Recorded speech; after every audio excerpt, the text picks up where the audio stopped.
Sot do të zbulojmë së bashku historinë e Bankës së Shqipërisë. Punojësi tanë janë gati të na çojnë në një udhëtim në kohë për të zbuluar 100 vitet e saj.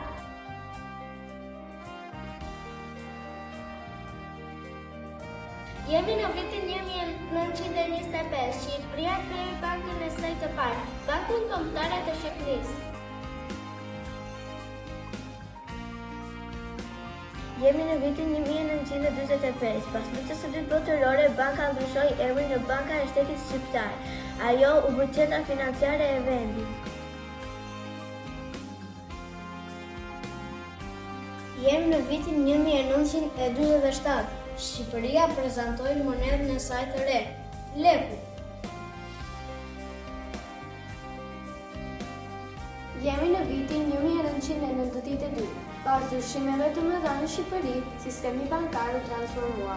Më parë kishin vetëm një bankë. Tani, njerëzit mund të zgjedhin mes shumë bankave.